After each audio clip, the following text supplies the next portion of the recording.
Ladies and gentlemen, good to hear from all of y'all, or good to see y'all, or not really any of that actually. This is your AP World History teacher, Ben Osborne.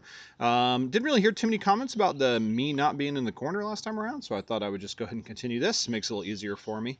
I'm currently sitting outside at the moment, so you may hear some birds and chirping. My dog may even chime in at some point. It seemed appropriate as we talked about the Industrial Revolution to sit outside and enjoy all the beautiful nature out here that will sort of be taken down by the Industrial Revolution, so or at least changed in a big way. So, Unit 5 here, we had the previous like Enlightenment as well as political revolutions. Now we're taking a look at one of the biggest revolutions when it comes to economics and things, the Industrial Revolution. I'm sure you probably heard me say this before, but when it comes to things that I can like directly link to your life today that you find somewhat interesting, the Industrial Revolution is the biggest one. Like all your cell phones, your computers, the internet. I mean, all these things have almost direct relationships back into things like the Industrial Revolution. Like if it was not for the Industrial Revolution changing the nature of work, we would not have so much of what we have today. So let's go ahead and get started on it. We're going to do two parts to this. This first part is sort of about the early time of the Industrial Revolution. And the second part will be about the Industrial Revolution sort of around the world. So without further ado, let's check it out. All right, so we're taking a look here at the beginnings of the Industrial Revolution. So this is really the definition here is the changes associated with the industrialization of production. So there's a lot of social and economic aspects to this. And it is a change in the nature of work. So it's no longer human or animal almost exclusively. There was some windmills and things like that, and like base hydropower at various times. But by and large, most of human history, the only way that you could do anything was either by lifting your muscles or getting an animal to do it instead. Earlier in Britain, a lot of families are going to make most of what they needed, and a little bit later on, then that's the kind of manorialism and the kind of the extension of manorialism. Later on, though, we're going to start in the middle, like the late Middle Ages, 1600s or so. We're going to start seeing a proto-industrialization called the cottage or putting out industry. So instead of bringing everybody into a central location, what they would do is they would have like sort of production on a production line basis, but they would bring it to your house. So if you worked for a textile manufacturer, they would bring a bunch of cloth at the beginning of the week or something, and then they come back at the end of the week, and you were expected to have made 20 dresses or something along those lines. So that is what is known as the cottage or the putting. You know, you're doing it in your cottage or putting out because you're putting it out into the world. Those are things that are going to be the keys to this new situation. But when we start having new power sources, that work will then shift to factories. Like you can't just build a steam engine in somebody's house. So you're going to have to end up producing something like that instead. So people start to move to new locations. Here's a picture that'll just kind of give you an example of the diffusion of industrialization in Great Britain. So you can see how big these cities are, 2.4 million for London at this time, and you can see some of the other locations. We also see the industrial areas, these coal fields that are all over the place, etc. This is a big thing, and Britain is the first place that we're going to see that really is going to be industrialized. So, what's going on? Why is this industrialization taking place? Well, it's not just one factor. A couple of different things are going on at this time. First off is the agricultural revolution. So as we end up getting new kinds of population, new kinds of like technology and stuff like that, we are going to increase the amount of food. This also has a bit to do with the creation of like new like the foods that are coming over for the Columbian Exchange as well. One good example is a guy named Jethro Tull is going to invent something called the seed drill, which allowed them to plant seeds further down so they could grow up more easily, and that will end up producing a ton more food. So that agricultural revolution then means more population. But what do these populations do? Like where are they going to go? Well, they're going to be basically fodder for the factories. There are also going to be some new inventions in technology, and in fact, there's a ton of those. We'll take a look at those in just a second, but just a couple of examples early on, the spinning jenny and the water frame. These are things that help with textiles to make like textiles be automated, and those things will allow the creation of that factory system. You don't have a spinning jenny at home, you maybe just have a wheel or something, so having this mechanical machine that can do this instead is going to be a big factor. We also are going to have the steam engine created by James Watt, and this will lead to things like steamships. It initially is really only used for pumping out water out of mines to help make mines safer, but even that's a pretty big thing. So changing things there is going to be a big factor. Then we also have interchangeable parts. So Eli Whitney will create something where every like weapon or whatever is not its own special little thing. Instead, we are going to have it where everything is different, where everything is the same. So everything is not like individualized. So if you're going to build a gun, you don't like hand make the gun once and then that's it. What you do instead is you create a bunch of parts that you can simply put together. This is something we do for everything nowadays. So it's kind of hard to explain why this is so revolutionary, but people didn't do it beforehand. This led to ease of manufacture and repair, and it led to division of labor among workers, right? So people tended to do one thing, and that will lead to the assembly line. One other thing here too is that as there's like a division then between people who put things together and also people who are going to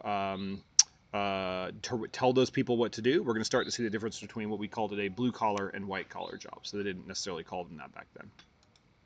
Here's a good example of this spinning Jenny and the water frame. You can see the devices here. You could put your hand up there and kind of rotate it, and that rotation then allows the whole machine to move and allows you to create fabrics very quickly and easily. Same thing down there at the bottom. That's the actual mechanical one, so you can see it's like belts and stuff hooked up to wheels that will work instead, but these are going to revolutionize things. But you can't have this in your house. This is not a putting out system kind of thing. Just to give you an example of some of the other kind of things we're talking about, by the way, here's just like this is something that I got from somebody else, but Industrial Revolution, Inventions, Discoveries, and Theories. So this is an 8-page PDF document that is just all about all of these different kind of machines, and there's just a ton of them. So textiles is one of the first things we'll see here. So we already talked about spinning Jenny water frame. We got the spinning mule, power loom. We got the cotton gin. Sewing machine. Then we'll also have some transportation things here. So Newcomen, Watt, Fulton. These folks are going to end up building a whole bunch of new types of movement kind of things, all the way down to the internal combustion engine, which we use today, of course. Then we got communication. So photographs, electronic dynamos, rotary printing presses, telephones. These are all things that are invented during the Industrial Revolution. A few sciences here as well, Max Planck and the quantum theory and all that. But we also have a bunch of others, new biology ideas with Darwin and Lamarck. We have medicine with Louis Pasteur and Joseph Lister. We have heavy industry also, so things like steam engines, combustion, all that. So I mean, there's just a ton of these things here. And in addition to those machines and stuff, we also have new concepts like these new psychology ideas and economics ideas as well. New military technology, which is going to end up leading to the advances of a lot of the Europeans. So things like Gatling guns and rifles and all that kind of stuff. Anyway, long story short, this is a huge time period for all of this invention and stuff like that that's going on in this world. Okay.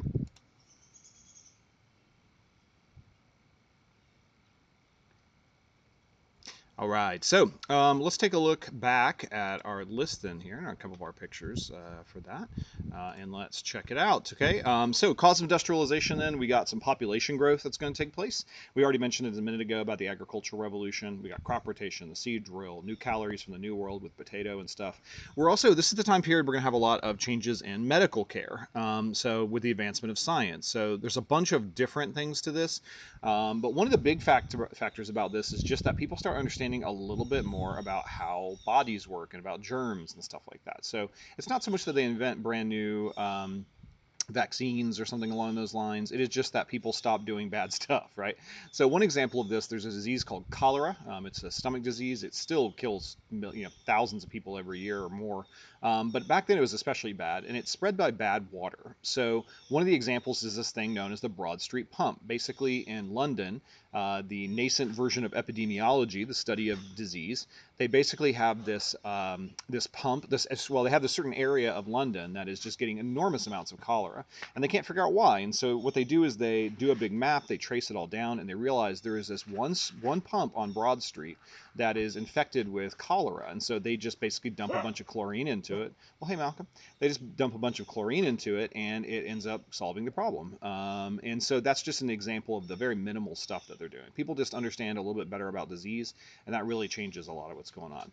We're also going to see urbanization. So there's an enclosure movement of the 18th century, which means that they start to enclose off parts of the common fields As a result of that enclosure movement, then people don't have a place in the countryside to graze their animals anymore, and they just don't have a place to go. So more and more of them start moving to the cities instead. We will see Liverpool and Manchester, for example, become huge industrial towns as a result of that. Here's a picture of the literal Broad Street Pump. They have it preserved there. And then over there on the right, you can see kind of this little map, right? And you see how there's like certain little dark areas. Those are places where like little areas that people were having cholera from. And then in the center of it then is going to be this Broad Street Pump. And so once they locate it and they figure out where it is, they are able to dose it and deal with it in a lot better ways. All right. One question for us, though, is why Britain? Why is Britain the first to industrialize? Well, there's a couple of reasons why. First off, it's a very good location. They're close to water and sea lanes, so import and export is going to be very easy for them to produce this. They also have a lot of natural resources, so coal and iron, plenty of that stuff. They also have capital. They have a lot of money. So remember, they have all the joint stock companies and stuff and those kind of things. But also, they're going to have money from slave trade, from other kind of trade that's going on in Britain. 4 is going to be transport. They have good ships and locations of rivers, so they can move these products and goods and heavy things like coal around. And then 5, laws. They have protection of private property, a pretty stable government, which is going to help things go pretty well. So that's why Britain is the first of any of these. But it will not be the last. So this is just an example there, some of the major rivers of England. I think I heard somewhere that you're never like more than 20 miles from a navigable waterway in Britain. So like all along the coast, and then all these different rivers here are ones that you could send people down. Apparently there's like 20 rivers named Avon for some reason. Not really sure why that is. All right. Let's take a look a little bit more at this technology then. Coal is a revolutionary new power source. Coal, again, is sort of like ancient wood that has changed a bit and is now this rock-hard stuff that you can burn. The steam engine by James Watt is going to use coal to power itself. So these steamships, led by the expansion of European navies across the world, and the desire of nations for coaling stations to fuel these ships will lead to the expansion of these areas of Britain and other places. We're also around this time going to have new iron technology, which will improve the quality of this metal. For example, the Bessemer process, which the city near Birmingham is named Bessemer, and also this guy Henry Cort will develop new ways to deal with iron. We also have the second industrial revolution. This is steel, chemicals, machines, electronics. This is going to come in like the late part of the 19th century. Oil, for example, electricity for phones, radios, and telegraphs. That's going to come at the end of it. Here's a little kind of graphic for you about the Second Industrial Revolution. So railroad expansion, labor unions, communications revolutions, etc.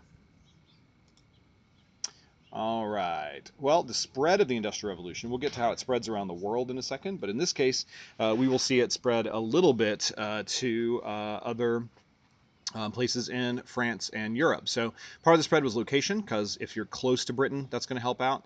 But if you have some similarities to Britain at this time, that also helps. So France, for example, not heavily urbanized, but Germany does, but it doesn't have a strong government until the late 1870s. So France not being urbanized means they don't have as many people for factories, so it takes longer. Germany doesn't have a strong government, even though it's urbanized, until the late 1870s, so it will start to industrialize them.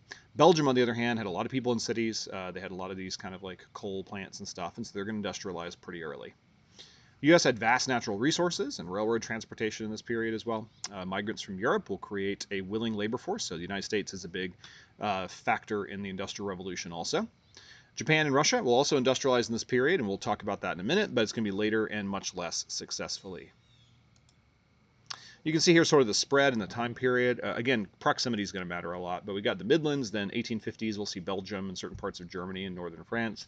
Then we'll see it spread to the rest of France, all the way through Poland, and then eventually by the 1880s, we'll see it expanding over into Russia as well. All right, that is all we got for today's video.